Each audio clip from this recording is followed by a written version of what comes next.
3 weeks after my divorce, someone knocked on my door late at night. When I opened it, I froze. It was my ex-wife's younger sister, Claire. She looked at me, nervous, almost shaking, and said something I never expected to hear. "Ethan, I've been in love with you for years." And that night, everything changed. I remember the day like it was yesterday. The day everything I thought I knew about life, love, and marriage came crashing down. My name is Ethan Walker, 35 years old, and I was married to Megan Walker, a beautiful brunette, 33, my wife for 8 long years. We had a life that, on the outside, looked perfect. Friends would tell us we were the couple everyone envied. But behind closed doors, everything was different. At first, it was small things. Arguments over nothing, disagreements that seemed trivial, little moments that slowly piled up like bricks on my chest. I didn't notice at first. I thought it was normal. Couples argue. But then the arguments got longer, harsher, colder. Megan stopped laughing the way she used to. She stopped looking at me the way she used to. The silence between us became louder than any words could ever be. I remember sitting on the couch one night, staring at the TV, pretending to watch something. But I wasn't really watching. I was listening to the quiet, listening to the absence of her voice. And that's when it hit me. I realized I didn't know how to reach her anymore. I didn't know who she was anymore, or if I even knew myself. It wasn't like we stopped loving each other overnight. It was like love slowly drained out of the room, like someone had opened a window, and all the warmth, all the laughter, all the moments we shared just floated away, leaving cold, empty air behind. We tried to talk, we really did, but the conversations always ended the same way, with tear, or silence, or worse, anger. Megan would leave the room, and I would be left alone, wondering where I went wrong, wondering if I was enough. And then, one ordinary Thursday, it happened. She packed her things. I remember the sound of the zipper on her suitcase, the thud of her shoes as she walked down the stairs, the click of the door closing behind her. And just like that, she was gone. 8 years of marriage, gone. The home that once felt warm and alive suddenly felt like a mausoleum. I stood there, in the empty living room, listening to the echo of her absence. I wanted to scream. I wanted to run after her. I wanted to beg her to stay. But nothing came out. My throat was tight, my chest heavy, and all I could do was sit and feel the weight of everything that had been lost. The next few weeks were a blur.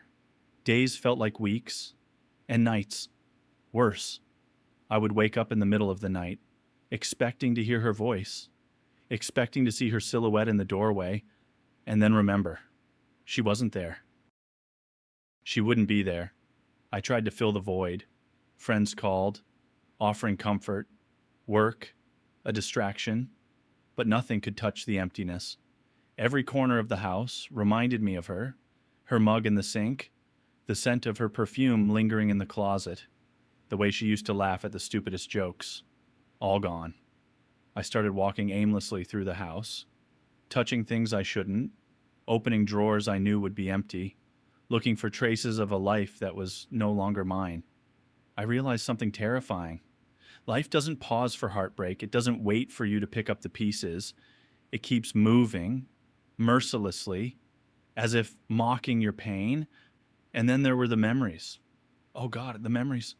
I remember the day we met, the first time she smiled at me, the first kiss, the first time we said, "I love you."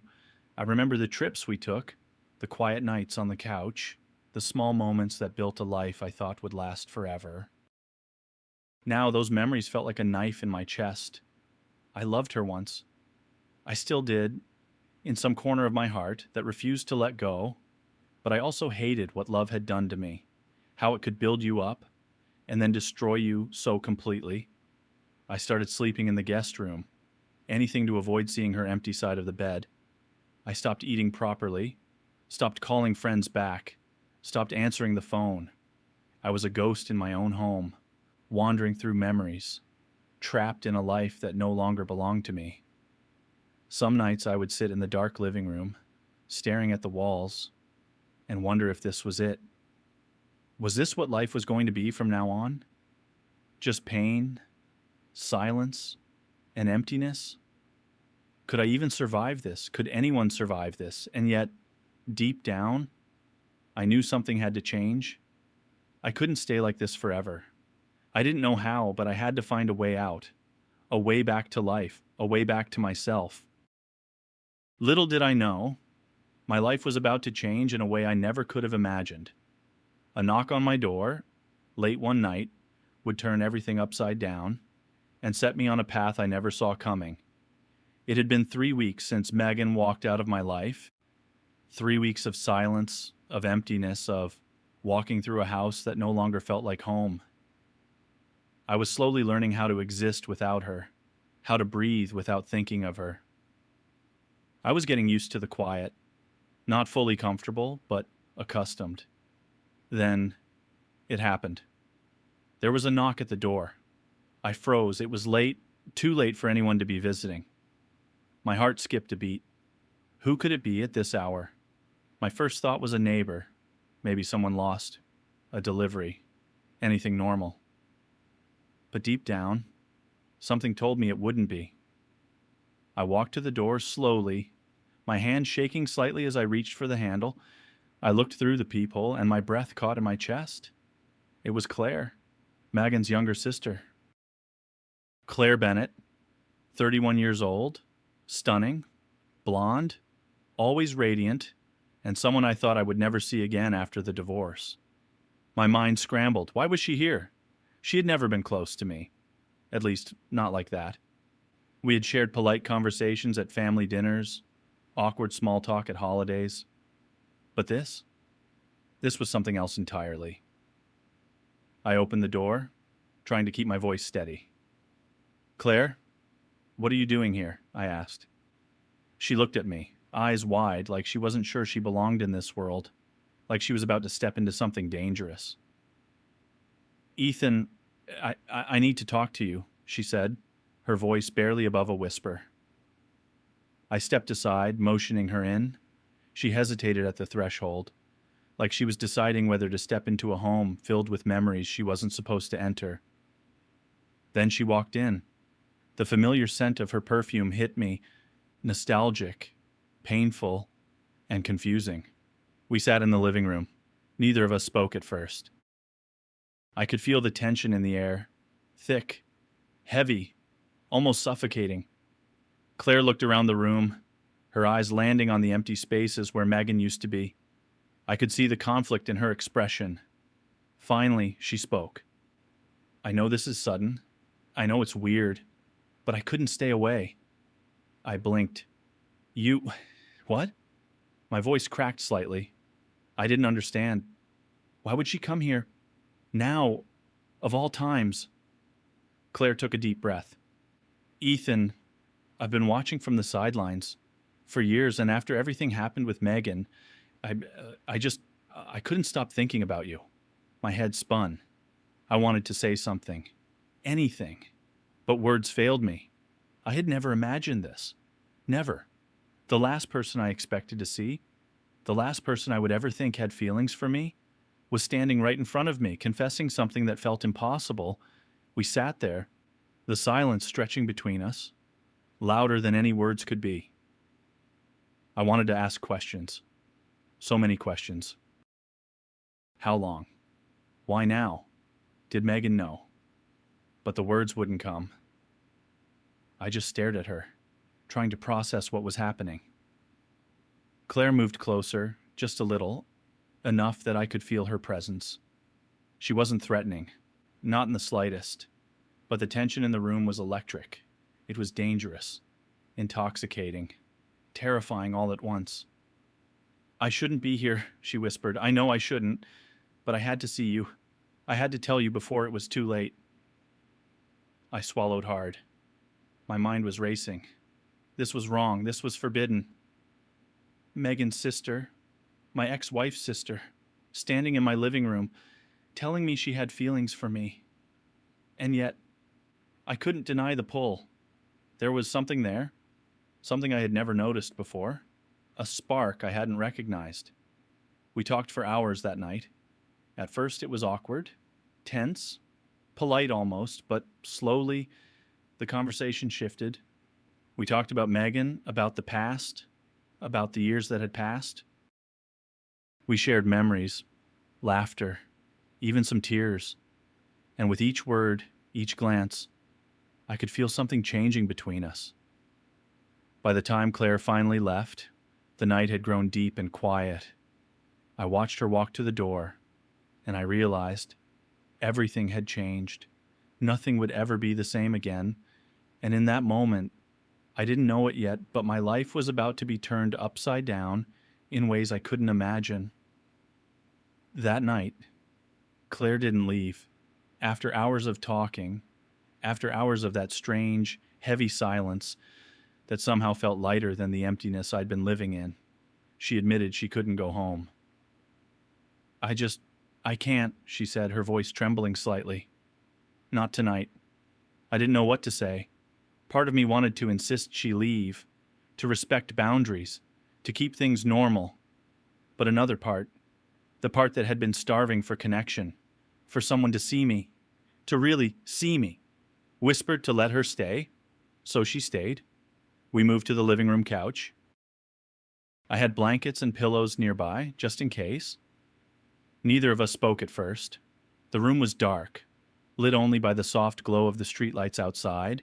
Shadows danced across the walls, and with them, my thoughts. I watched her as she settled in. Claire, Megan's sister, always so poised, so confident. Yet here she was, vulnerable, exposed in a way I'd never seen before. I could see the weight of unspoken things in her eyes, the fear, the longing, the hesitation. We sat in silence, the kind of silence that screams louder than words. And then, almost imperceptibly, our hands brushed. Just a fleeting touch, nothing more. But it felt like lightning. My chest tightened. My mind raced. I tried to convince myself it was nothing, that it meant nothing. But deep down, I knew it was everything. We started talking again, more openly this time, about Megan, about the divorce, about the past we'd shared indirectly. She told me things I hadn't known, things that made me see my marriage in a different light. But even as the conversation remained cautious, our eyes kept finding each other, holding, lingering. I caught myself noticing her smile, the way her eyes sparkled even in the dim light, the curve of her lips when she laughed softly at something I said. And I realized I was remembering her in ways I shouldn't have, memories I hadn't allowed myself to form, feelings I hadn't acknowledged. Claire noticed too. I could see it in the way she shifted closer, the subtle brush of her shoulder against mine. It was dangerous, thrilling, and terrifying all at once. And yet, there was honesty in it. No games, no pretenses, just raw, undeniable connection. We talked for hours, sometimes whispering, sometimes just listening to the quiet night outside. I told her things I hadn't told anyone, about my fears, about my loneliness, about the emptiness Megan left behind, and she listened. Not with judgment, but with understanding, with empathy. At one point, she leaned her head on my shoulder, just for a moment, and I felt a warmth that had been missing from my life for weeks. I felt alive again, my heart beating, my mind racing, but also strangely at peace. We drifted into conversation about the past, about things we never said, about moments that mattered. And somewhere in the middle of the night, something shifted. We weren't just ex-wife's brother and sister-in-law anymore. We were two people, two human beings, connecting in a way that went beyond family ties. I kept thinking, is this real? Is this allowed? Is this okay? But then I looked at her, really looked, and I realized maybe it was exactly what we needed. Maybe it was fate. Maybe it was love. The night grew later. The world outside disappeared. Only the two of us remained in a fragile bubble of honesty, of vulnerability, of connection. And I knew when she finally left in the morning, nothing would ever be the same. I watched her go, my heart heavy, my mind racing, my body aching. But somewhere deep inside, I knew she had changed me forever. And though I didn't know how or when, I also knew our story had only just begun. It was late, way past midnight. The kind of late where the world outside is silent and your own thoughts start screaming louder than anything else. Claire and I had been sitting in the living room, talking, laughing, sharing memories and secrets that no one else knew. But then the mood shifted. She looked at me differently, serious, vulnerable. Her blue eyes, usually so full of light and mischief, were now heavy, almost pleading. My heart skipped a beat. I could feel it in my chest. The tension building, the air thick, electric, dangerous. "Ethan," she said, her voice soft, barely a whisper. "There's something I've been holding back. Something I should have told you a long time ago." I leaned back slightly, unsure, cautious. My mind raced. Could it be about Megan? About the divorce? I braced myself. Claire took a deep breath. Her hands trembled slightly as she rested them on her lap. Then she looked straight at me, really looked at me, like she was searching for something she couldn't find elsewhere. "I've been in love with you for years," she said. The words hung in the room, heavy, unbelievable. My mind went blank. I couldn't speak. I wanted to laugh, scream, cry. All at once, I stared at her, unsure if I'd heard her right. What?" I finally managed, my voice cracking. Claire swallowed. Her eyes glistened with unshed tears. "Back when you and Megan were just starting out, I couldn't stop thinking about you. I tried to push it away. I really did, because she's my sister. But it was always there. This feeling I couldn't shake, this longing. I felt my stomach twist. The last person I ever expected to confess this, standing in my living room, was confessing it now, after everything. My mind flashed back to the moments I'd spent with her at family dinners, casual conversations that now seemed loaded with meaning I hadn't understood before. "I didn't know what to do," Claire continued. "I thought I could live with it, pretend it wasn't real. But then everything with Megan fell apart, and I realized I couldn't keep it inside any longer." The room was silent except for our breathing. Loud, uneven, raw. My pulse was racing. My thoughts were spinning. This was insane, forbidden, wrong. But I couldn't deny the way my heart reacted, the way my body reacted. I wanted to ask her so many questions. How long? Why now? Did Megan know? But the words wouldn't come. All I could do was sit there, stunned, staring at her, trying to process what I was hearing. Claire's hand brushed mine, a soft, accidental touch, and it sent a shockwave through me. My chest tightened, my head spun, and I realized I wanted this, even if I shouldn't, even if it was complicated, even if it was dangerous. "I don't expect anything," she said softly, noticing my hesitation. I needed you to know. I couldn't leave without telling you. I couldn't leave without being honest." And there it was. Honesty. Pure, raw, terrifying honesty. I had spent weeks in the emptiness after Megan, drowning in silence. But now, here was something alive, something real, something I couldn't ignore. I opened my mouth, but no words came. I wanted to tell her everything I felt, everything I'd been missing, everything I hadn't allowed myself to feel. But I couldn't. I was too stunned, too conflicted, too human. The night stretched on, every second heavier than the last. And somewhere deep inside, I knew, whatever happened next, our lives would never be the same. For the first time since Megan left, I felt alive. And terrifyingly, I felt hope. The next morning, after Claire left, I couldn't sleep. My mind was spinning, replaying every word she'd said the night before, Every glance, every touch, every confession. I kept thinking, how could this have been happening right under my nose for years? And I never noticed? A few days later, Claire came back. This time she wasn't smiling. She looked serious, guarded, like she was carrying a secret too heavy to hold alone. I could feel it the moment she walked in. There was something she needed to tell me, something she had kept from me all this time. Ethan, there's more, she said, her voice low, almost trembling. About Megan, about us, about everything you thought you knew. My heart pounded. I motioned for her to sit. What is it? I asked, my voice barely steady. She took a deep breath. Megan knew. She knew about my feelings, about how I felt about you, years ago. I froze. She knew? Claire nodded, yes. She knew.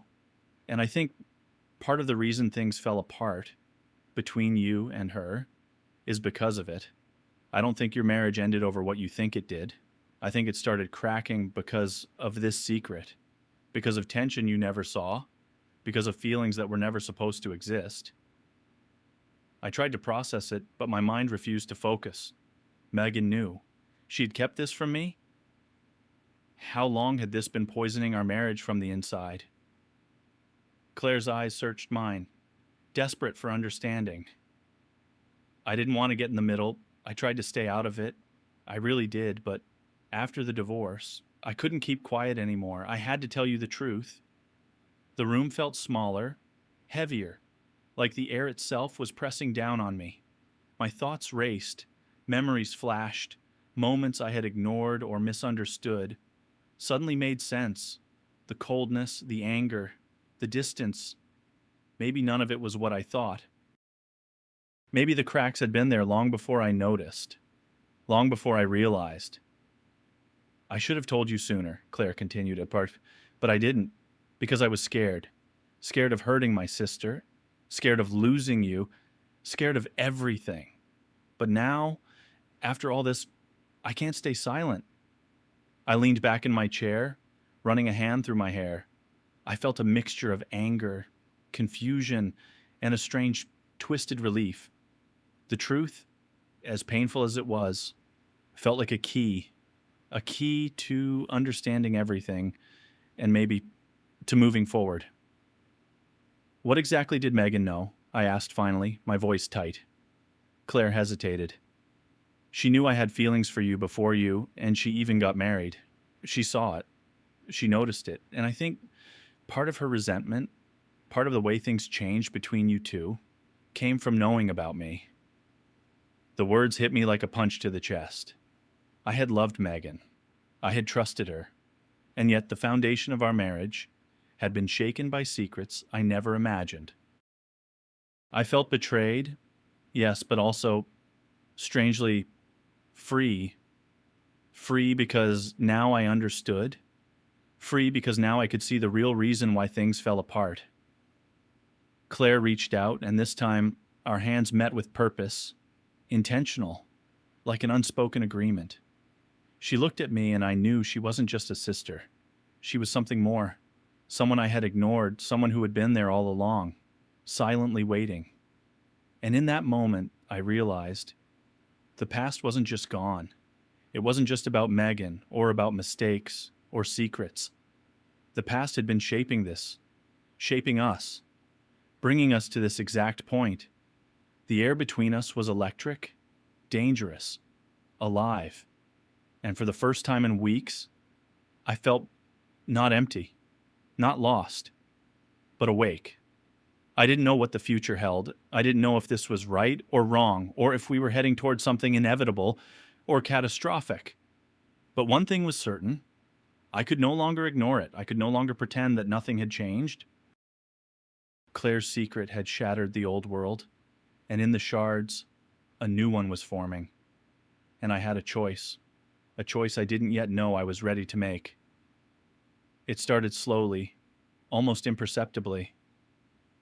Every time Claire came over, there was a shift in the air, a tension I couldn't ignore, a pull I couldn't resist.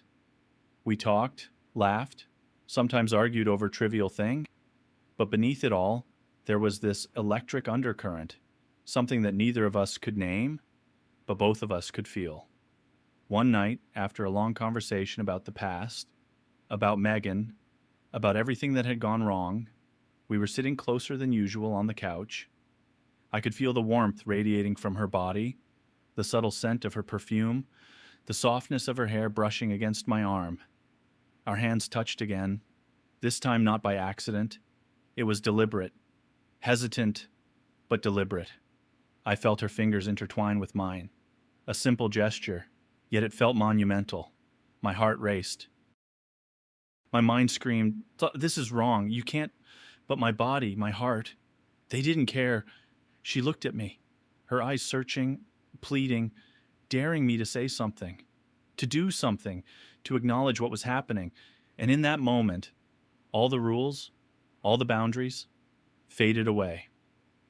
"I shouldn't be doing this," she whispered almost apologetically. "Neither should I admitted, my voice low, rough with emotion. And then the line was crossed. We leaned toward each other, hesitated, just inches apart. And in that pause, the world outside disappeared. The memories of Megan, the guilt, the confusion, they all melted away, leaving only us, two people finally allowing what had been simmering for years to surface. Our lips met, softly at first, testing, exploring, unsure, but desperate. The kiss deepened, urgent, filled with months of longing, of unspoken words, of emotions we had tried to suppress. My hands found her waist. Her hands rested on my chest, and the heat between us was undeniable, consuming, intoxicating. After that, there was no going back. The nights that followed were a blur, filled with quiet touches in the kitchen, stolen glances across the living room, lingering hugs that lasted longer than they should. Every moment with Claire was electric, dangerous, thrilling, and every time we tried to pull back, to stop ourselves, the pull only grew stronger. I knew it was complicated, scandalous even. She was Megan's sister, my ex-wife's sister, and yet nothing else mattered. The connection between us was undeniable, overwhelming, and real. One evening, after a long day, we found ourselves on the couch again, talking about the future, about what we were doing, about what this meant. She rested her head on my shoulder, and I felt a strange sense of rightness, a sense of belonging I hadn't felt since Megan left. "I know this is wrong," she murmured, "but it feels so right." I kissed the top of her head, a small, gentle gesture, but full of promise. "I know," I said. "I feel it too." From that moment on, everything changed. The walls I had built around myself after Megan's departure began to crumble, replaced by something warmer, something alive, something I had never expected to find. And yet, deep down, I knew there would be consequences, secrets, lies, difficult conversations, and inevitable confrontations. But for now, for this moment, none of that mattered. All that mattered was Claire and the undeniable pull between us. The line had been crossed, and there was no turning back. We had stepped into something new, something dangerous, something that neither of us could fully control, and yet something that neither of us wanted to stop. And in that dangerous, thrilling, electric moment, I realized I was finally alive again. It happened faster than I ever imagined. One afternoon, Claire came over with a serious look on her face. Something had changed. Her hands trembled slightly, and there was a tension in the air I couldn't ignore. "Megan knows," she said simply, almost too calmly. My heart stopped. "Knows what?" I asked, trying to keep my voice steady, but I already felt panic rising. She took a deep breath. "About us. About what's been happening between us. She found out." I felt the room shrink. The walls, the quiet, the fragile bubble we'd built around ourselves. It all collapsed instantly. My stomach twisted into knots. I had expected many things, but this This was catastrophic. "She's coming over," Claire continued. "She wants to talk. She's angry, hurt, confused. I don't know what she'll do." I sank into the couch, my mind racing. Megan, my ex-wife, my past, the person who had been such a big part of my life, standing at my door, knowing everything. The guilt, the fear, it all hit me at once. When Megan arrived, she looked different than I remembered. Her eyes were sharp, calculating, but there was pain there too. She stood at the doorway, silent, taking in the scene, taking in Claire, taking in me. "Ethan," she said, her voice steady but icy. "We need to talk." We sat down. The air was thick with tension. Words came slowly, carefully, each syllable heavy with emotion. Megan asked questions, accused, demanded explanations. Claire sat beside me, calm, composed, but I could feel the undercurrent of nerves running through her. I tried to explain, tried to tell the truth, to express what had been happening, what I felt, what Claire felt. But every word seemed inadequate, every sentence seemed to make things worse. Megan's eyes narrowed. "So, it's true, you've been with her?" "Yes," I admitted, voice shaking. I didn't plan it. It just happened. I didn't mean to hurt you. I never wanted this to happen. But it did." Her expression hardened. "You were married to me. Ethan, you... with my sister? Do you even realize what this means?" I swallowed hard. "I know, and I'm sorry. I never wanted to betray you like this, but I can't ignore how I feel, how she makes me feel." There was silence. Megan looked away, tears welling in her eyes. And in that silence, I realized something crucial. This wasn't just about guilt or anger. It was about choice. I had a choice. I could continue living in the past, clinging to memories of Megan, to what we had, or I could embrace the present, embrace Claire, embrace what had been growing between us for months. My heart ached, my mind screamed, but the truth was undeniable. Claire was here. She had been honest. She had been brave, and she had been there for me when Megan wasn't. She had made me feel alive again, something I hadn't felt in years. I looked at Megan, really looked at her, and I saw the finality in her gaze. She had moved on, or she needed to. And I had to decide what I wanted, like who I wanted. Turning to Claire, I took her hand. It felt like home. Familiar. Right. "Claire," I said, my voice steady now, filled with determination. "I don't know what the future holds. I don't know what will happen, or what we'll face. But I know one thing. I want to be with you. I need to be with you." Her eyes filled with tears, joy, relief, and love, all at once. She squeezed my hand. "I want that too," she whispered. Megan looked at us, a mixture of hurt, sadness, and perhaps acceptance. She nodded slowly. "I hope you find what you're looking for," she said softly. And then she left. The house was quiet again. Only Claire and I remained. But now it felt different. Alive. Full of possibility. The walls of my old life had been torn down. And in the ruins, something new. Something real. Something dangerous, but beautiful, had emerged. I knew there would be challenges. Family complications, rumors, the guilt I'd carry, and the uncertain path ahead. But for the first time in months, maybe years, I felt hope. I had chosen, and in choosing Claire, I had chosen myself, my life, my future. As we stood there, hands entwined, hearts racing, I realized that sometimes love doesn't follow the rules. Sometimes it finds you in the darkest moments. And sometimes it forces you to make choices that will change everything. That night, I felt alive again, truly alive, and nothing would ever be the same.